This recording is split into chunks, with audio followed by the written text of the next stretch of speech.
मित्रांनो, शालिनी भक्तिसागरमध्ये तुमचे मनपूर्वक स्वागत आहे। तर मित्रांनो, आज आपण या व्हिडिओच्या माध्यमाने ऐकणार आहोत शिव नर्मदा पुराण। तर आज 103 अध्याय आहे हा शिव नर्मदा पुराणचा। बऱ्याच काही तुमच्या कमेंट्स आल्या, धन्यवाद, थँक्स माझा आत्मविश्वास वाढवण्यासाठी। असाच माझा आत्मविश्वास वाढवा आणि माझ्या चॅनलला पुढे घेऊन जा। तर आज सर्वांनी प्रदोष असल्यामुळे सर्वांनी शिव नर्मदा पुराण ऐकण्याचे करावे। वैशाख महिन्यामध्ये कुठलेही पुराण ऐकायला खूप महत्त्व आहे आणि खूप पुण्यदायक आहे। कोटी गुणा पुण्य फळाची प्राप्ती आहे। सर्व पापांचे नाश करणारे असे हे पुराण आहेत।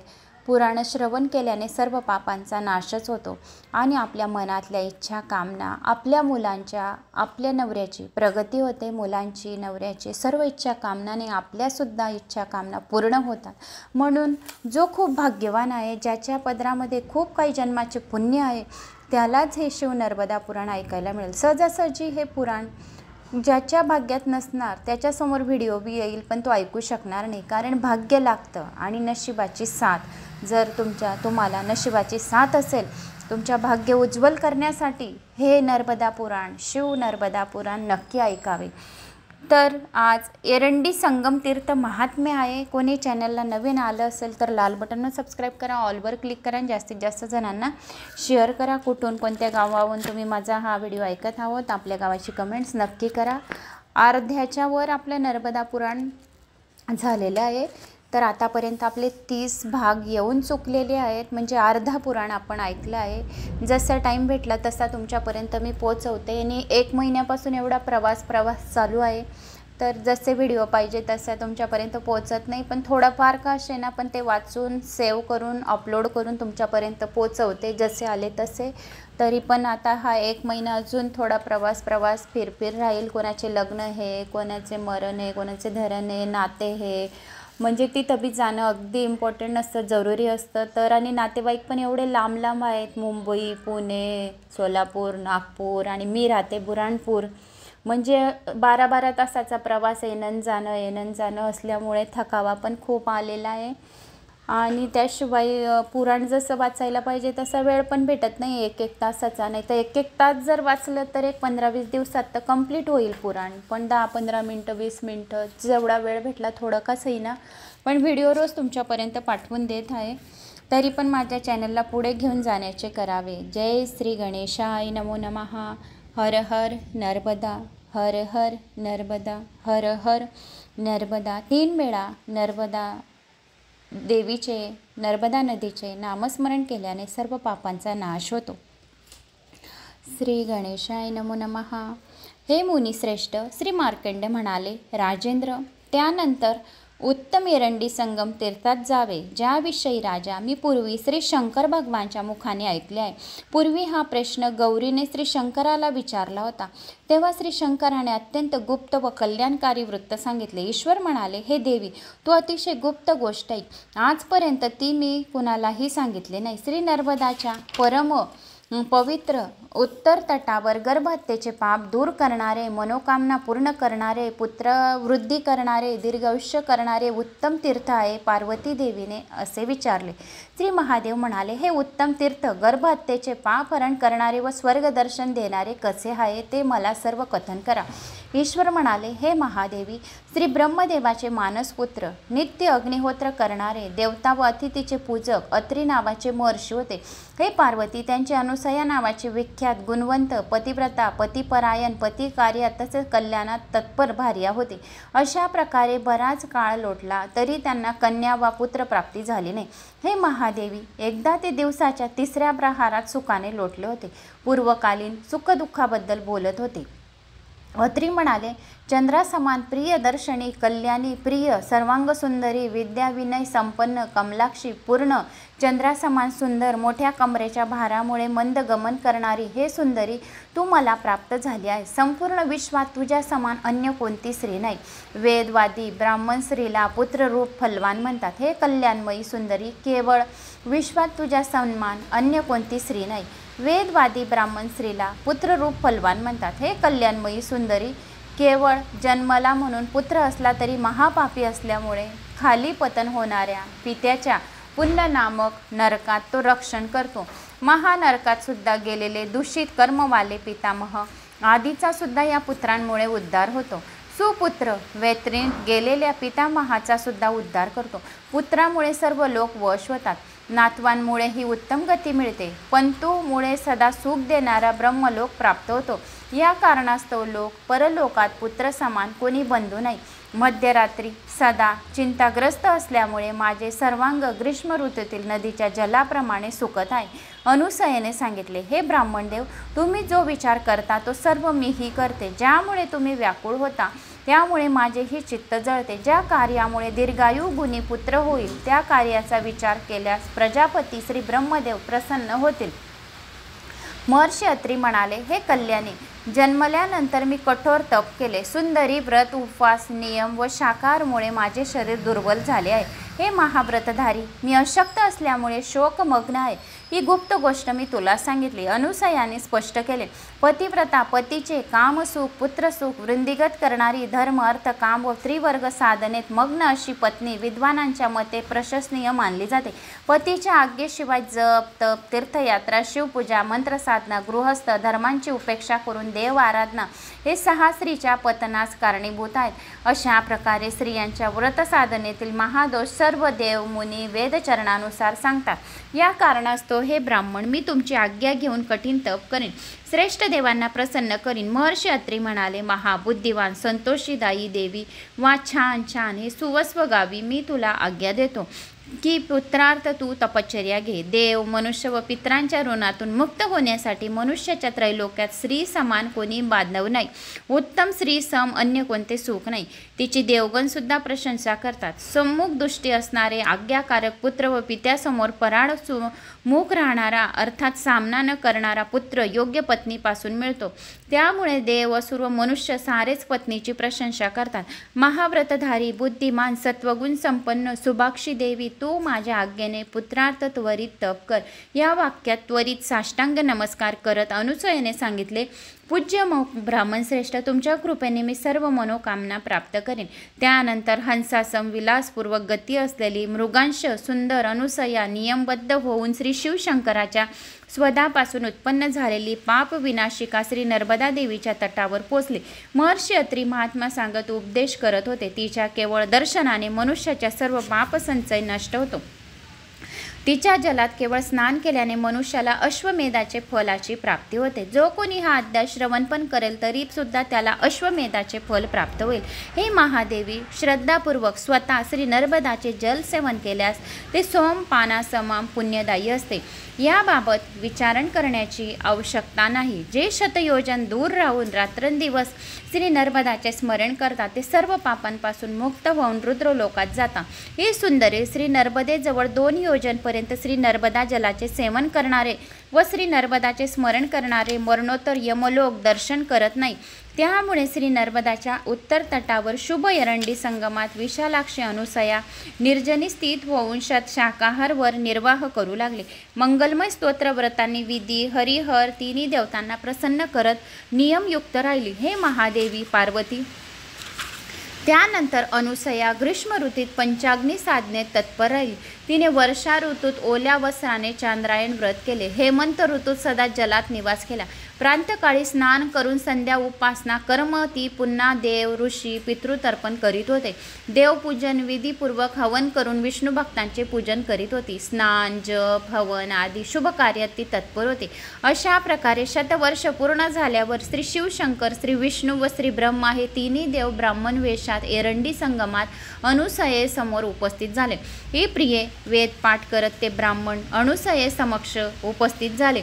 अनुसया जप सोडून पुन्हा पुन्हा त्याच्याकडे पाहत उठून उभी राहिली. त्या विशालाक्ष अनुसयेने त्यांना विधीपूर्वक अर्घ्य देऊन म्हटले, आज माझा जन्म सफल झाला व माझी तपस्या सफल झाली. ब्राह्मणाच्या दर्शनाने मनुष्य सर्व पापातून मुक्त होतो. त्यानंतर परिक्रमा करत साष्टांग नमस्कार करून अनुसया ब्राह्मणांना म्हणाली, शुद्ध अंतकरण असलेल्या मुनींनो, मी भोजनार्थ कंदमुळे, फळे, पवित्र अन्न देते. ब्राह्मण वदने उत्तम व्रतधारी देवी, तुझ्या विचित्र तसेच वास्तविक तपाने आम्ही सर्व तुझे दर्शन करून सर्व मनोरथ संतुष्ट झालो आहोत. तुझ्या या तपास व्रताने महाआश्चर्य वाटले. तू स्वर्ग, मोक्ष व पुत्रप्राप्तीसाठी कठीण तपश्चर्या करीत आहेस. अनुसयाने सांगितले, तपाने स्वर्ग सिद्ध होतो, तपाने उत्तम गती प्राप्त होते, तपाने धन व कामना प्राप्त होते, तपाने गुणवान पुत्र दीर्घायुष्य प्राप्त होते, अखंड सौभाग्याची प्राप्ती होते. ब्राह्मण माझ्या बुद्धीनुसार तपस सर्व मनोकामना सर्व फल देणारे आहे. ब्राह्मण म्हणाले, हे सूक्ष्म आकर्षक अंगाची, उत्तम सौंदर्यशालिनी, विशालाक्षी, स्निग्ध अंग असलेली, रूपवती, हंसाची विलासी गती असलेली तू सर्वांग सुंदरतेने सजली आहेस. तुला तपाचे काय प्रयोजन, तसेच स्वतःबाबत का शोक करीत आहेस. अनुसयाने सांगितले, आपण रूपधारी स्वयं श्री शिवशंकर, विष्णू, श्री ब्रह्मादेव आहात का? त्याचे चिन्ह मी आपल्यात पाहत आहे. अनुसयेचे वाक्य समाप्त झाल्यावर देवांनी स्वतःचे स्वरूप प्रकट केले व देव करोडो सूर्यसम प्रभा असलेले स्वस्वरूपात दृष्टीगोचर झाले. हे महादेवी, भगवान श्री विष्णू चतुर्भुज शंखचक्र गदाधारी व अळशीच्या पुष्पासमान पितांबधारी होते. त्यांचे वाहन गरुड होते. शिवाय ते लक्ष्मीसह होते. प्रसन्न मुख शोभिवंत तसेच स्वतः निज स्वरूपात स्थित होते. हे पार्वती, पीतवस्त्रधारी चतुर्मुख कमळवाल्या हंसावर आरूढ हाती रुद्राक्षमाला घेतलेले लोकपितामह श्री ब्रह्मादेव श्री नर्मदा तटावर प्रकट झाले. तसेच जे संपूर्ण जगद्व्यापी स्वतः साक्षात श्री महेश्वर आहेत, ते सुद्धा वृषभावर आरूढ, दशहस्त, भस्मांगाने शोभित, पंचमुखी, त्रिनेत्री, जटामुकुटयुक्त, मस्तकी, अर्धचंद्रभूषण धारण केलेले अशा रूपात तेथे प्रकट झाले. त्यानंतर देवदर्शन झाल्यावर थरथर कापत देवांकडे पुन्हा पुन्हा पाहून साध्वी अनुसया त्यांना म्हणाली, श्री ब्रह्मदेव, श्री विष्णू, श्री रुद्र तिन्ही काय कर्म करणारे आहेत, तसेच त्यांचे स्वरूप काय याबाबत मी ऐकू इच्छितो, ते मला पूर्णतया सांगावे. श्री ब्रह्मदेव म्हणाले, मी वर्षाकाल आहे आणि जलसुद्धा माझे रूप आहे. मी मेघरूप मानला जातो. मीच पृथ्वीवर जलवर्षाव करतो. संध्येचे पूर्व भागात सूर्योदय झाल्यावर मीच सर्वत्र बीजरूपात उपस्थित होतो. ते सर्व श्रेष्ठ गुप्त कारण मी तुला सांगितले. श्री विष्णू म्हणाले की हेमंत ऋतू श्री विष्णू रूप आहे. चरोचर विश्वसुद्धा त्याचेच रूप आहे. संपूर्ण जगाचे पालन करणारे हे श्री विष्णूचे श्रेष्ठ महात्म्य श्री रुद्रदेवाने सांगितले. सर्व जीवाचा क्षय करणारे ग्रीष्म ऋतू मलाच म्हणतात. उत्तम तपस्वी देवी, मीच रुद्र होऊन संपूर्ण जग खेचतो.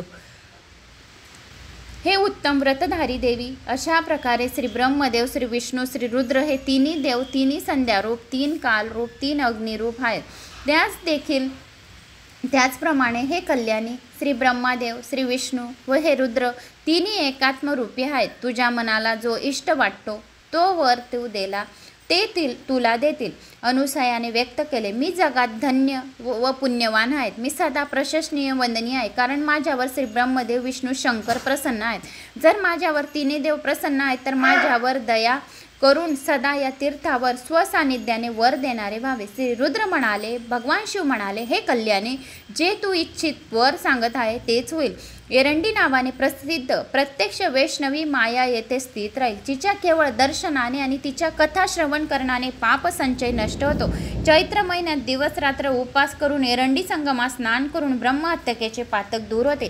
तेथे रात्री जागरण करून सकाळी ब्राह्मणाला भोजन द्यावे. शास्त्रानुसार विधीपूर्वक पिंडदान करावे. पुन्हा परिक्रमा करून सोने, चांदी, वस्त्र, गाय, भूमी आदी दान करावे.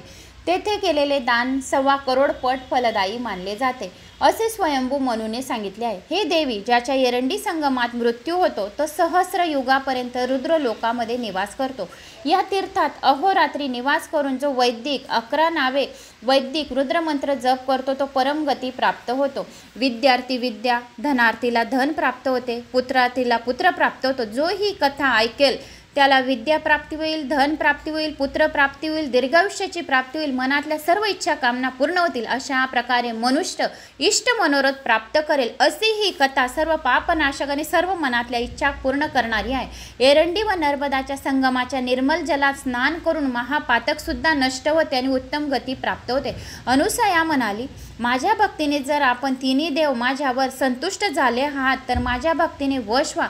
श्री ब्रह्मा, विष्णू, महेश माझे पुत्र तुम्ही व्हावेत. असे म्हणून श्री विष्णू म्हणाले, पूज्य देव पुत्रपाव प्राप्त करतात मी कधी ऐकले नाही. कल्याणी, मी तुला देवतुल्य पराक्रमी रूपवान गुणवान यज्ञ करणारे बहुतश शासन शमन करणारे पुत्र देतो.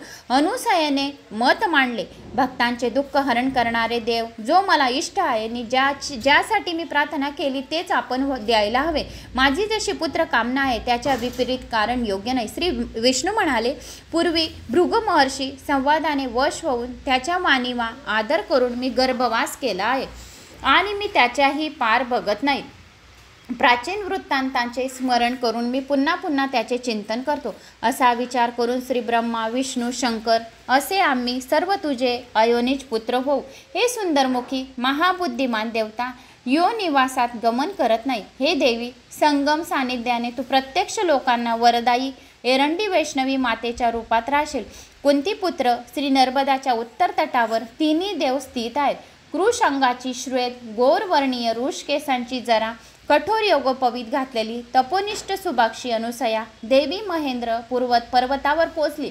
तेथे शिलातळी बसलेले महायशस्वी महर्षी अत्रींना तिने पाहिले. हे पार्वती, महर्षी अत्री सुद्धा तुला पाहून प्रसन्न झाले. या अनुसयेने निजपती म्हटले, हे देवा उठा. महर्षी अत्री म्हणाले, महाबुद्धिमान महाव्रतधारी अनुसया, खूप छान खूप छान. महर्षी गालव आदिनादी अचिंतनीय दुर्लभ तू प्राप्त केला आहेस. अनुसया म्हणाली, देवर्षी, आपल्या कृपेने मी दुर्लभ व्रत प्राप्त केले आहे. त्यामुळे देवगण तसेच सिद्ध शुद्ध अंतकरण असलेले ऋषी माझी प्रशंसा करतात. असे सांगून त्या देवीने अति आनंदाने आपल्या पतीकडे पाहिले. ती शुभ दर्शनीय झाली.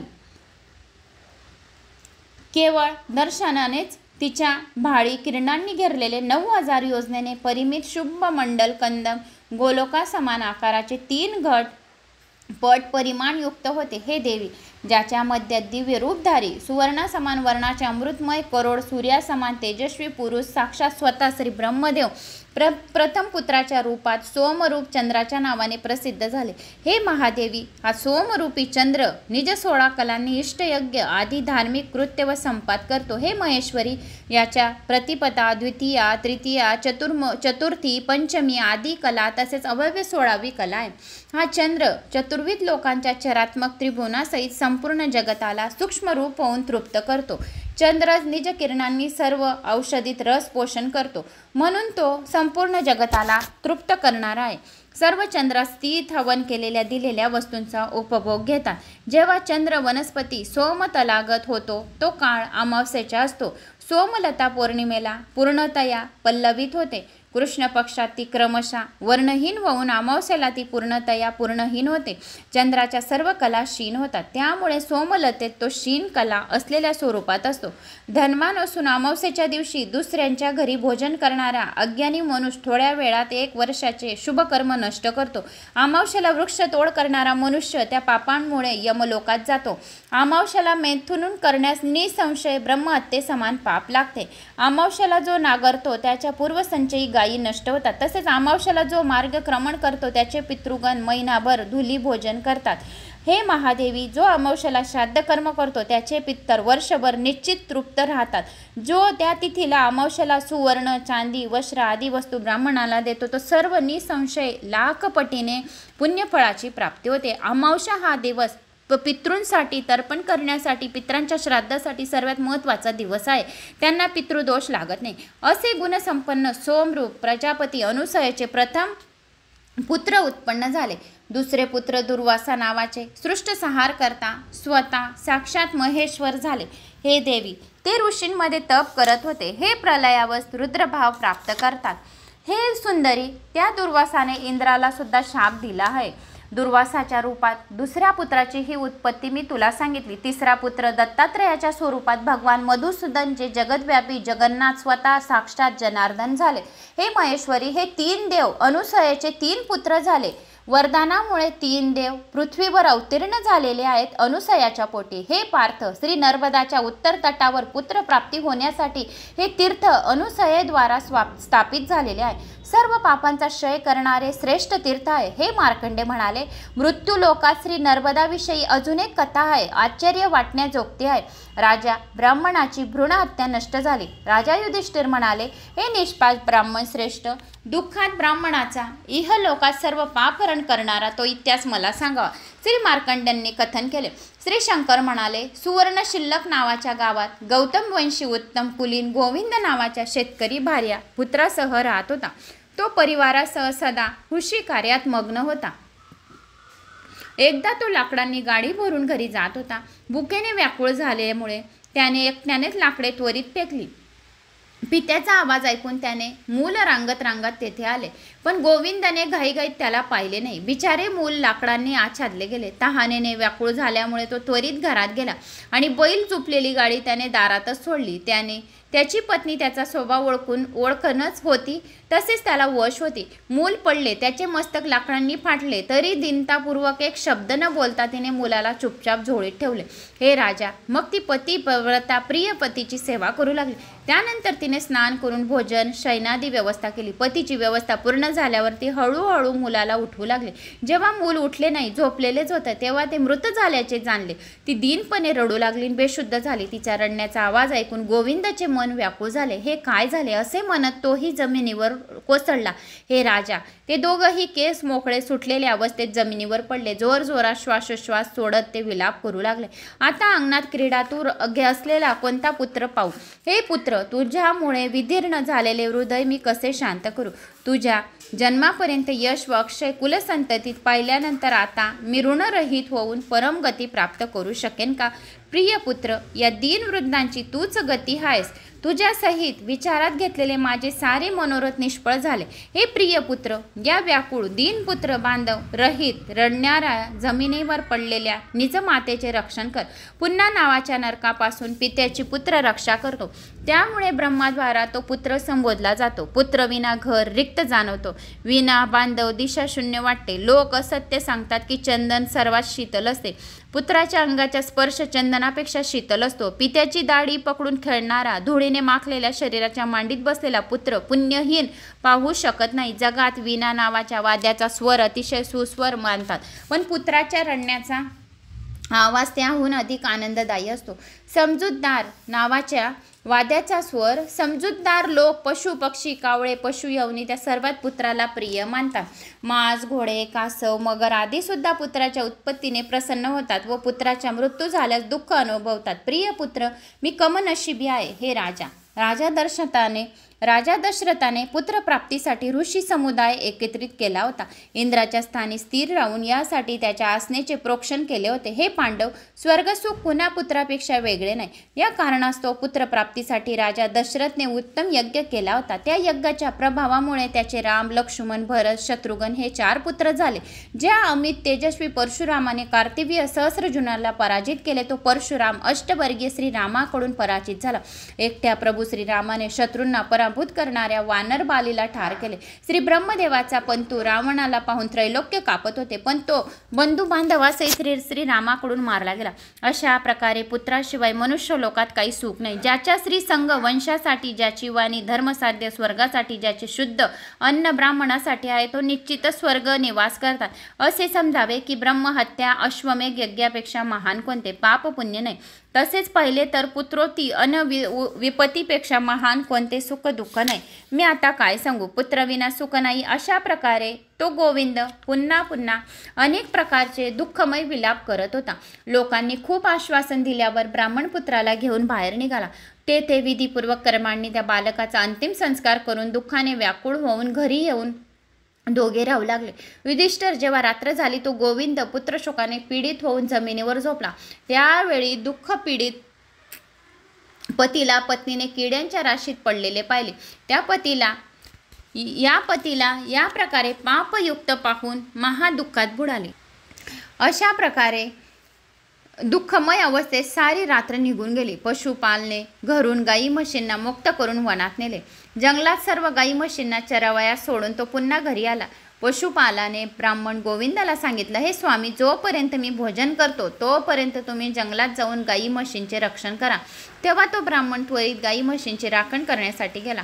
तेथे त्यांनी गाई म्हशींना पाहिले नाही. शेतीसमोर पडत पडत तो ब्राह्मण एरंडी नर्मदा संगमावर पोचला. गाई म्हशींच्या पाठोपाठ त्याने त्या संगमाच्या जलात प्रवेश केला आणि पडत पडत तो ब्राह्मण एरंडी संगमावर पोचला आणि मग अति तहानेने तहानल्यामुळे त्याने तेथील जल सेवन केले. तहान भागल्यावर थोडे अधिक जल प्राशन करून जलाने नेत्र शुद्ध करून तो संध्याकाळी घरी पोहोचला.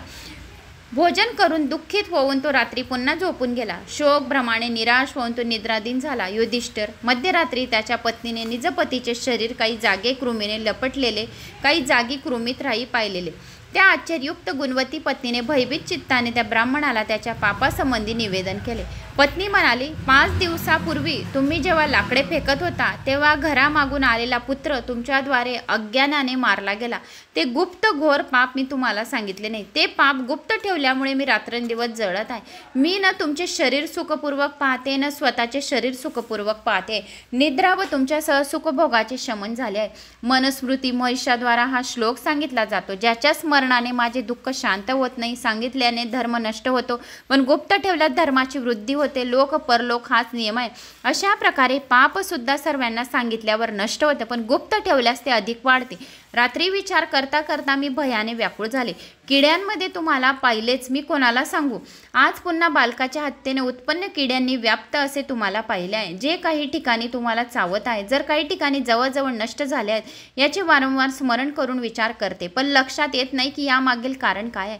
तेव्हा तुम्हाला विचारते की तुम्ही मला सांगा, तलाव अथवा कोणती तरी नदी, तीर्थ, देवपूजन आदी जिथे कुठे आहे गेला असाल तर त्याचा हा प्रभाव आहे, अन्य प्रभाव नाही, असे माझे मत आहे. हे भरतवंश उत्पन्न राजश्रेष्ठ असे सांगितल्यावर पत्नीला ब्राह्मणाने सांशक होऊन दिवसाचा संपूर्ण वृत्तांत सांगितला. आज मी गाई म्हशींसाठी एरंडी संगमावर गेलो. तेथे नाभीपर्यंत जलात जाऊन खूप जल प्यालो. आज मी अन्य कोणते तीर्थ, नदी वा तलाव जाणत नाही. हे सुंदरी, मी तुला खरोखर सांगते. हे सर्व कळल्यावर ती सुंदरी उपवास करू लागले. काही काळानंतर तो ब्राह्मण पत्नीसह एरंडी संगमावर गेला. तेथे सुंदर पवित्र जलात स्नान करून भगवान सूर्याला प्रणाम करून उमादेवी सहित देव देवेश्वर श्री भगवान शंकराला त्याने स्नान घातले. पंचोग्य, गंध, चंदन, माला आदी धूपने नैवेद्याने वेद त्रयी स्वरूप लिंग अन मंगलमय देवी कात्यायनीची पूजा केली.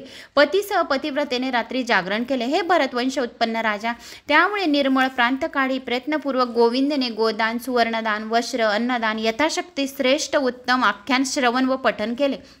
त्याचे गर्भहत्या व बालहत्येपासून उत्पन्न होणारे पाप नष्ट झाले.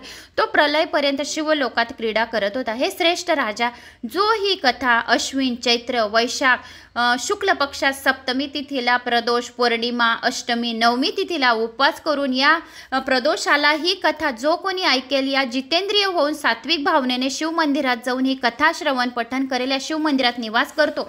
त्रिशूळधारी श्रीनेत्र त्रिनेत्री शंकराचे जो कोणी ध्यान करतो, हंसाचा वध करणारे शंखचक्र गदाधारी पक्षीराज गरुडरूढ त्रैलोक्याला वरदायी श्री विष्णूचे, तसेच हंसासनावर स्थित चतुर्मुख स्वर्ग सृष्टीकर्ता कमलावर श्री ब्रह्मदेवाचे ध्यान करतो. शिवाय त्या उत्तम तीर्थावर रात्री निवास करतो. या कथांचे श्रवण करतो.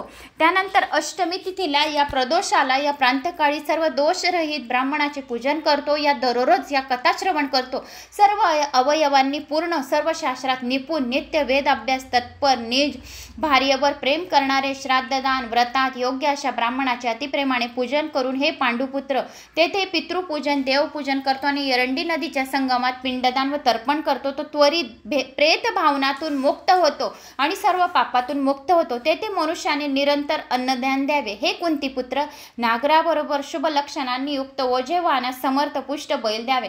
द्रोणाच्या संख्येने परिमित धान्य द्यावे. भूषणांनी भूषित वासरा सहित दुबती श्वेत वर्ण तरुण अथवा लाल रंगाची कृष्ण कपिला गाय दूध काढण्याच्या कास्य पात्रासहित, शिवाय सोने अथवा चांदीच्या खुरांनी युक्त सोनाचे शिंग असलेली सवत्स गाय उत्तम ब्राह्मणाला देऊन म्हणावे, जगतस्वामी श्री शिवशंकर, श्री विष्णू, श्री ब्रह्मा माझ्यावर प्रसन्न व्हावे. संसाराचे रक्षण करणारी गोमाता माझा उद्धार करो. हे कुंतीपुत्र, तेथे स्त्रिया पुत्रार्थ एरंडी संगमात चतुर्वेदाच्या रुद्रसुंकतांनी स्नान घातल्या जातात. तेथे 4 ब्राह्मणांनी वा 2 उत्तम योग्य ब्राह्मणांनी सुद्धा स्नान कर्म करावे. एका जलाच्या घड्याने दोघांवर अभिषेक करावा. ज्योतिर्विद 1 ब्राह्मण अथवा सामवेदाचे गायन करणारे ब्राह्मणांकरव ही स्नान क्रिया करावी. पंचरतन सहित सुगंधित जलाने भरलेल्या सर्व औषधींनी मिश्रित आम्र अथवा पिंपळ पानांनी शोभित श्वेत वस्त्रांनी लपटलेल्या सफेद चंदनांनी भूषित शुभ्र पुष्पांनी वेढलेला असा घडा शुद्ध करून पुत्रार्थी उत्तम आचार्याद्वारा कास्य पात्रात मध्यभागी ठेवावा. अंगवस्त्र आभरण आदी सर्व त्या गण्या योग्य मंडलात ठेवावे. त्यानंतर स्वसिद्धीसाठी श्री सूर्यनारायण तसेच श्री शिवशंकर स्वरूप आचार्यांना प्रणाम करून देवीच्या उत्तम भावनात मधुर भोजन द्यावे. ब्राह्मणाला उत्तम फळे, छत्री, तांबूल, पात्रदाने, गाडी आदी दान करावे. असे असणारा दुःखरहित होतो. तो प्रलयापर्यंत सूर्यलोकात क्रीडा करतो. तेथे केलेले दान करोडपट होते. ज्या प्रकारे सर्व नद्या समुद्रात विलीन होतात त्या प्रकारे मनुष्याचे सर्व पाप एरंडी संगमात नष्ट होते. बाण सोडल्यावर तो जितक्या दूर जाऊन पडेल तितकी भूमी तीर्थक्षेत्र मानली जाते. हे राजा, एरंडी संगमात भ्रूणहत्या व बालहत्ये समान सर्व पाप नष्ट होते असे श्री शंकराने सांगितले. जो कोणी ह्या कथा ऐकतो तो भ्रूणहत्या बालहत्ये समान सर्व पापे नष्ट होतात. हे राजश्रेष्ठ, त्या तीर्थात देह त्याग करणारा उत्तम लोकात सुखद भोग भोगतो. कावळे, बगळे, कबूतर, कुबळ आणि पशु संगमाच्या जलाच्या स्पर्शाने उत्तम गतीला प्राप्त होतो. तसेच वृक्षांना सुद्धा उत्तम गती प्राप्त होते. हे योगीजन ब्रह्मपदाच्या तत्वज्ञानाने गती प्राप्त करतात. ज्यांनी एरंडीचे दर्शन घेतले आहे, मन्वंतराचे महादेवाचे दर्शन घेतले आहे, त्यांच्या प्रकारे क्रोधित होऊन यमराज तरी काही करू शकत नाही. यमराज त्या व्यक्तीला हात लावणार नाही. यमराज सौम्य होऊन त्याचे कल्याण करतात. जे संगमातून निघालेली माती नित्य शरीराला लावतात, या त्यांच्या दुःखरहित भ्रूणहत्यादी पाप निसंदेह नष्ट होते. एरंडीनी श्री नर्मदाच्या संगमात लोटांगण घालणारा मनुष्य सर्व पापातून मुक्त होऊन शोक दुःखरहित पद प्राप्त होतो. आश्रमात राहून जो एरंडी संगमात नर्मदाच्या संगमाच्या कथा श्रवण करतो या वाचतो तो पूर्णतया पापमुक्त होतो. हे सत्य भाषण श्री शंकरांनी स्वतः सांगितले. एरंडी वृक्षाच्या अग्रभाग पहिल्यावर मनुष्य निजपातातून मुक्त होतो. जे या पुण्यतीर्थाच्या वर्णाचे पठन करतो या श्रवण करतो या कोणाला सांगतो भक्तिपूर्वक श्रवण करतात ते सुद्धा पापमुक्त होतात. राजा, हे सर्व एरंडी संगमाचे महात्म्य मी तुला सांगितले. हे सर्व पाप विनाशक आहे. अन्य तीर्थांचे वर्णन अजून लक्षपूर्वक पुढे ऐकावे. तर असे हे एरंडी तीर्थाचे रेवाखंडाच्या पूर्व भागातील एरंडी संगमाचे महात्म्याचे वर्णन होते. तर मी ते तुम्हाला ऐकवले. तर मला अशी आशा आहे की तुम्हाला हे एरंडी तीर्थाचे संगमाचे महात्मे आवडले असतील. आवडल्यास एक लाईक, चॅनलला सबस्क्राईब करावे. शालिनी भक्तिसागर कथा हे माझं सेकंड चॅनल आहे. ते चॅनलला बी भेट द्यावे आणि जास्तीत जास्त जणांना शेअर करावे. जय श्री महाकाल. हर हर नर्मदे, हर हर नर्मदे, हर हर नर्मदे. कमेंट्स बॉक्समध्ये हर हर नर्मदे अवश्य करा. तुमचे मनपूर्वक स्वागत आहे. तर मित्रांनो, आज आपण